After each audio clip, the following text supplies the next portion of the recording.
Um,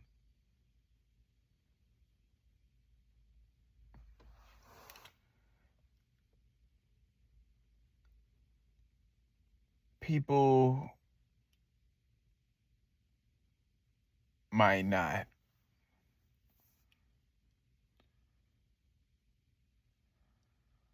make you feel like you're pretty or you're handsome or you're valuable or you're enough or you're awesome.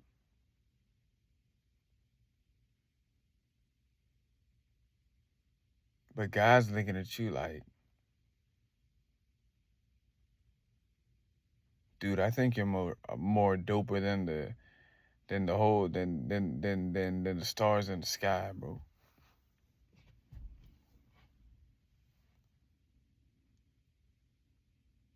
I think you're more beautiful than the night sky. You ever been looked at the stars when it's real dark? You ever go to a place where it's like no lights and you look up at the stars and it looks like a whole like dream or something? God looking at you like, dude, you think that's dope?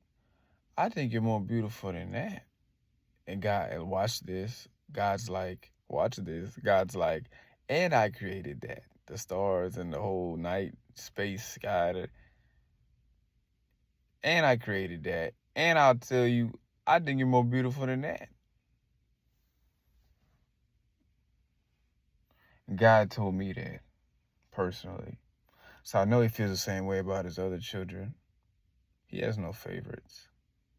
Now, because he has no favorites,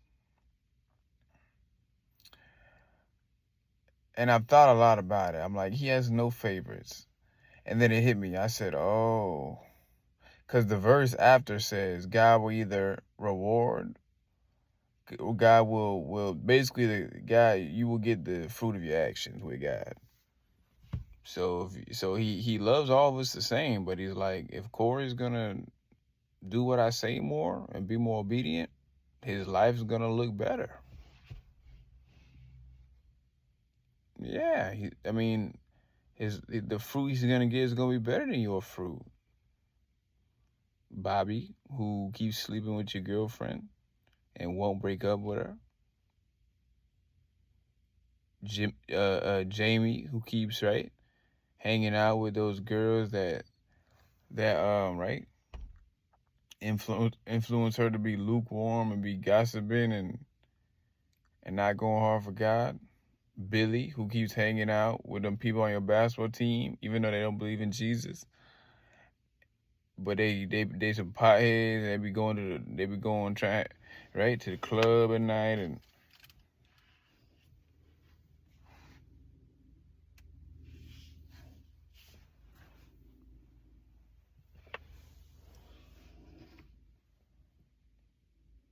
he like, I love you just as much as Corey, Billy, but you're not listening to me. The reason why I tell you to do things is because I'm trying to help you. So you don't take the help. And then you try to ask me for more stuff and God looking at you like, but you don't listen to me. So why would I?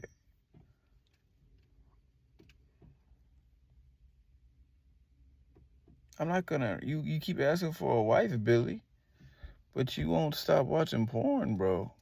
Why would I give you a woman and you're not even letting me work on your lust. You won't put it down, bro. Now I'm not saying God won't still bless you even if you're not perfect. But the verse does say, if your faith is not in him alone, you shouldn't respect if your faith is not in him alone, you shouldn't expect to receive anything from him. That's what James 1 says. Now I'm more talking about people who just are not very obedient. In general, God has no favors, right?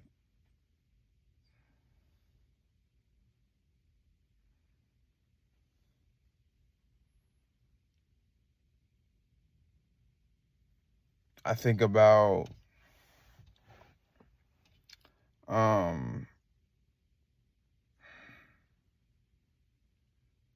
David and Solomon. Both God's children, both prophets, both kings. Solomon started doing idolatry. That's when God said, okay, now I'm taking the kingdom away from your descendant. Yes, right?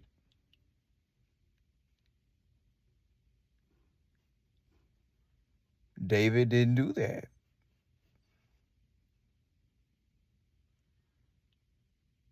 God was like, cool.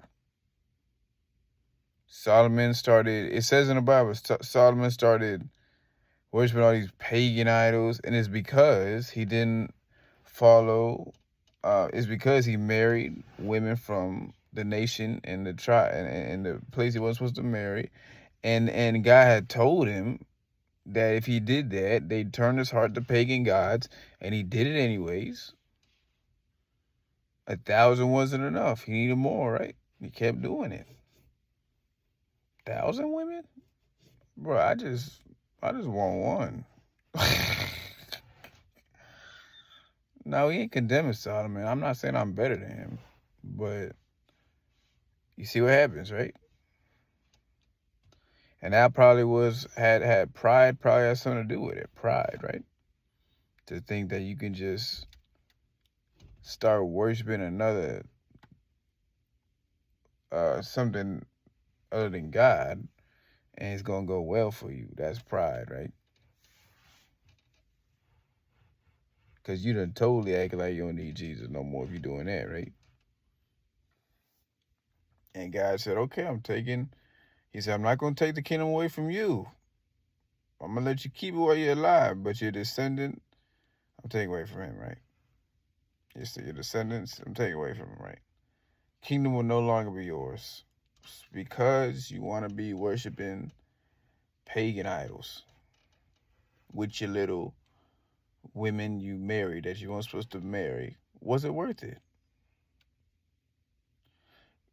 You see, two people, both God's children, David and Solomon, one crossed the line too much. The other one was a man after God's own heart. And what's deep is Solomon had more wisdom than David. You see how it's not always about how much wisdom you got? It's about heart. It's about your heart posture, bro.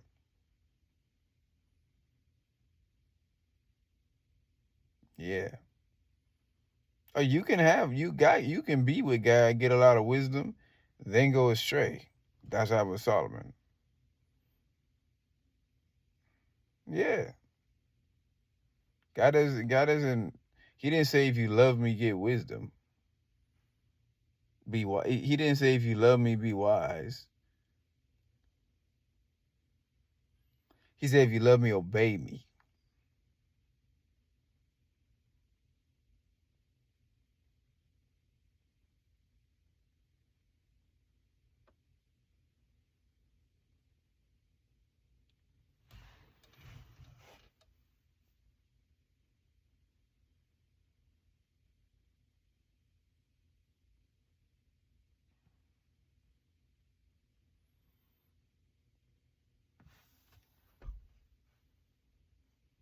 God has no favorites.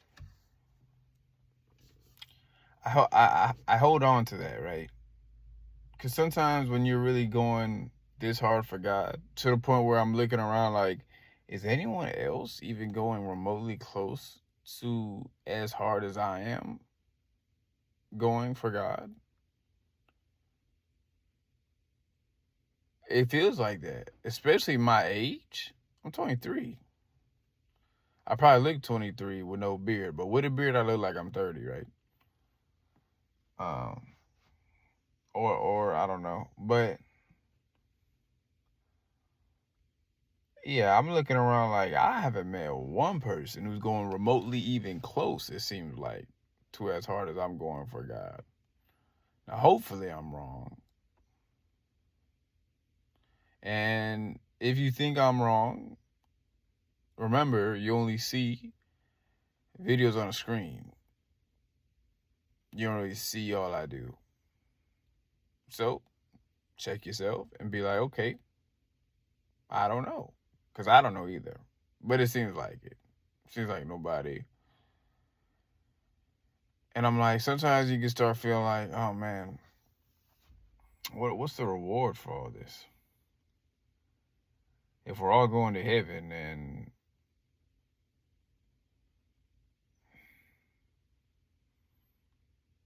actually going this hard for God actually gets you more persecution.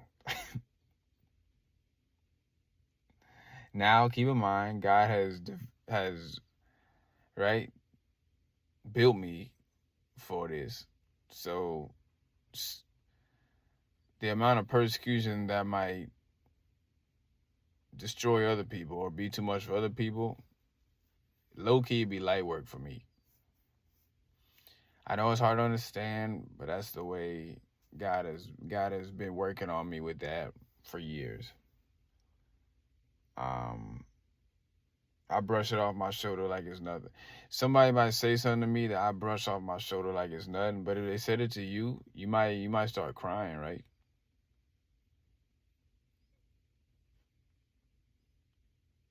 That's my opinion, right? I'm just trying to paint the picture of, right?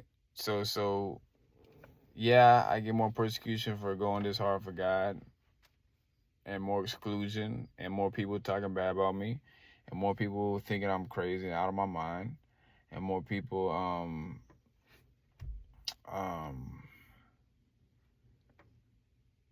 you know what happened. But and that's without having a bunch of money. Cause my parents have a bunch of money, but I don't, right? And I can get into how that would change things. Cause y'all know the Bible verse, Proverbs 19:4. Wealth wins many friends, but poverty drives them all away. And I feel like people think that when it says friends in a New Living Translation, it means like, oh, fake friends. No, I'm here to break it to you. The verse is saying, if you ain't got money, even the people you think, oh, these my day ones, ride or dies, they will leave you. If you get to a certain amount of broke, trust me, they will leave you. If you don't believe me, sell everything you got, start living in a cardboard box, and see how much, and see how many of them people that you say, nah, they will leave me. Poverty would drive them away. If you want to put it to the test, do it, and I guarantee you they'll leave, right?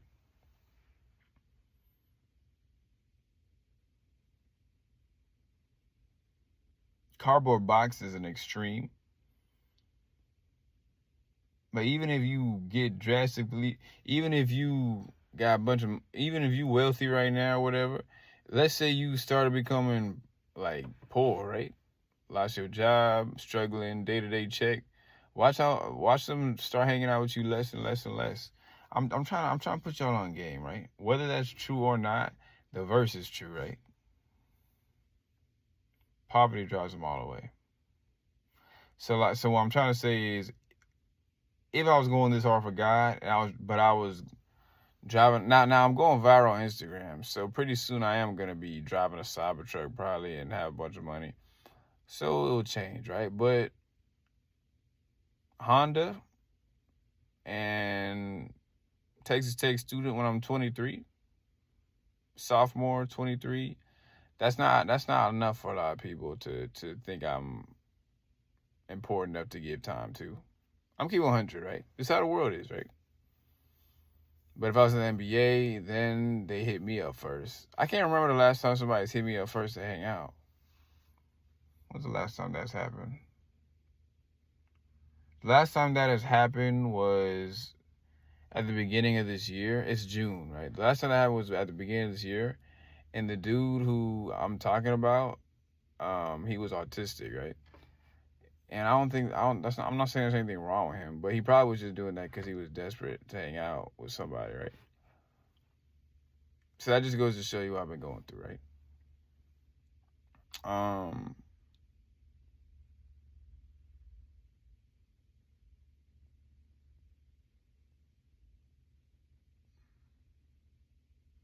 So yeah, back to what I was saying. I can right. You can start when you're going through stuff like this. Remember, this happened to David too. Psalm 88. Darkness is my closest friend. That's what he said, bro. Darkness is my closest friend. He said, the Lord has made my friends.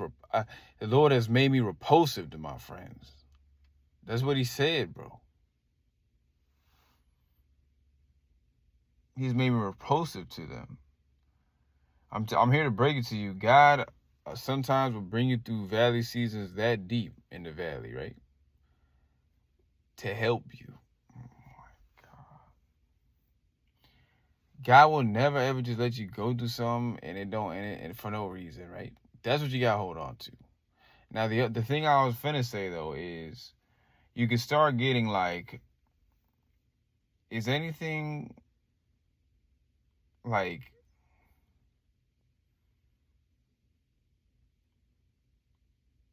is it worth it to go this hard for God?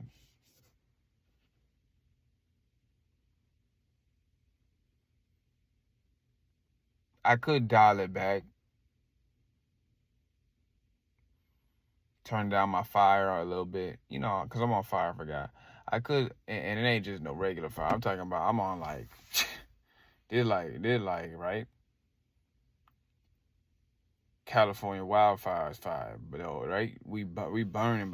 This like how y'all gonna be burning hellfire, right? Like burning, right? Sometimes I think God allows California to get those big wildfires to like warn them of the coming judgment. You know how God be giving you signs, because a lot of people in LA are wicked, right? And that's in every place, but there's people in every place that are wicked. But that LA, there's a lot of people who be frontline soldiers for the devil, right? That live there. So maybe he's warning them. Anyways, um,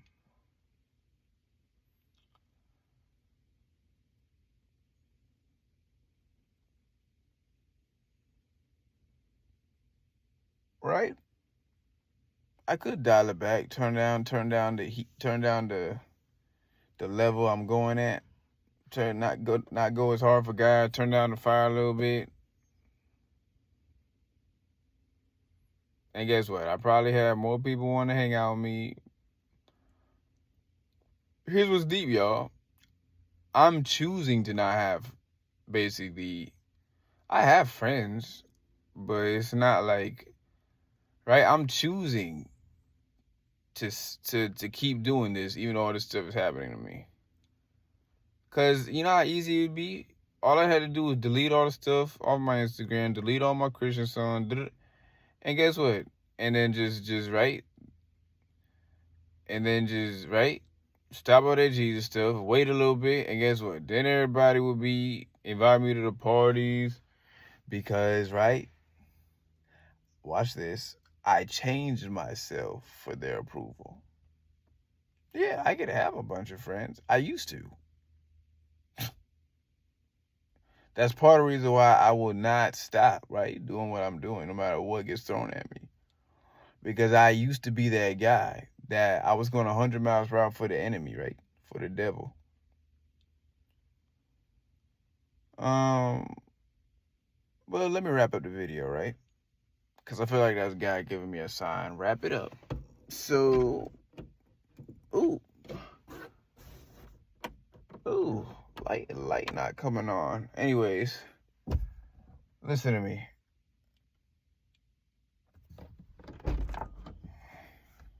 Before I leave, the reason why, what I tell myself when I start getting thoughts about, is it worth it? I remind myself, God has no favorites. So he will, while I'm here, reward my consistent faithfulness. He will reward my consistent obedience. He will. He sees how hard I'm trying. He sees how hard everybody else is probably not trying. And he takes that into account. And he's like, you know what? I can't guarantee Corey that he's not going to get persecution anymore. Everything's going to be perfect. But what I can do is, that girl he praying for, he going to get it. The sex life when he married that he praying for, I'm going to give him that times 50, right? The money and the success he praying for, I'm going to give him that times 100.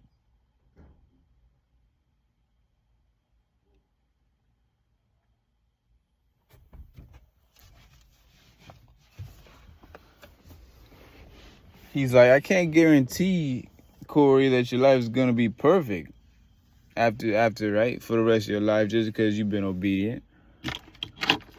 But you better believe the blessings that are coming for you, right? That line up with my will. Oh, yeah.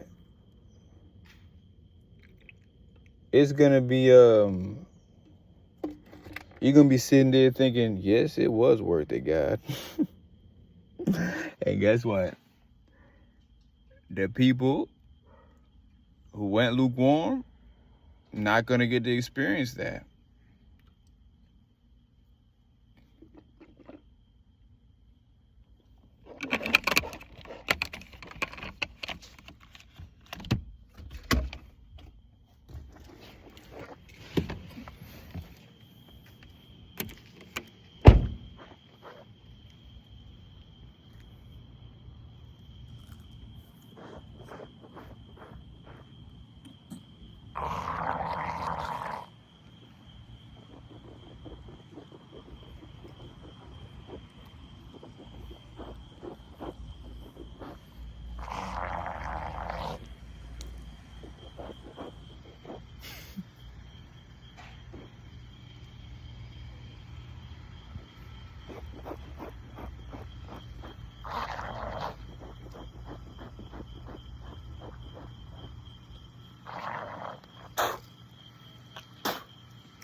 That's mouthwash.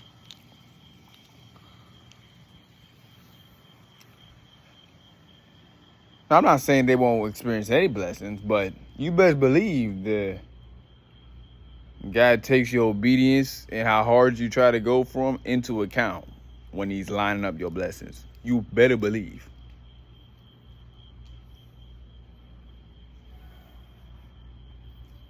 You better believe it. That's the character of God. No favorites, right? He like, I love you and I love you, Billy. But you was wishy-washy with me, Billy.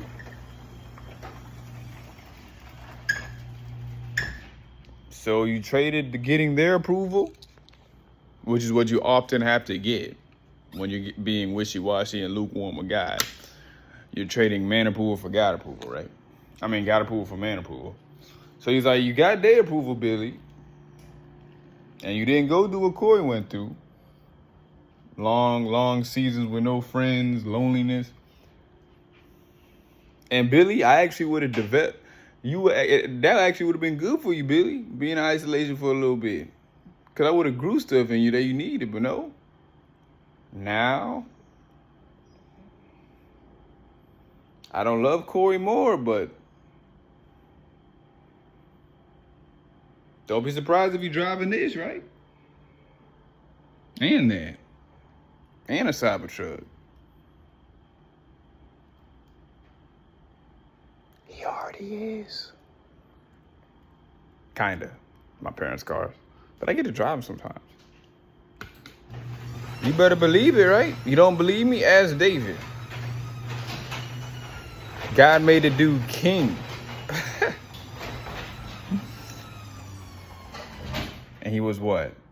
A man after God's own heart. But he was also the same dude saying, darkness is my closest friend.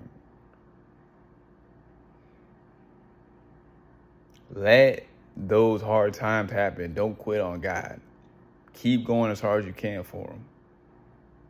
Bro, that's like going to the gym, and just because it starts getting hard, after 2 weeks, you quit. You're like, I'm not even going to the gym. No, I'm gonna do that light. I'm not even gonna go as hard in the gym. The dude who was going hard in the gym the whole time and didn't quit, his muscles gonna be bigger than yours. And guess what? Muscles and that stuff don't really matter, right? In the grand scheme of things, but your dedication to the Lord does. So I actually need to get better at being consistent in the gym, in my opinion. But I feel like God has been telling me not right that He doesn't want me to lift that much right now. But anyways, I actually have been right. Want to do better about being in the gym, right? Being more consistent in the gym. But spiritually, I'm the dude in the gym that's there every day, right? I am. And you're going to see the fruit of that. And watch this. I don't need to say nothing else.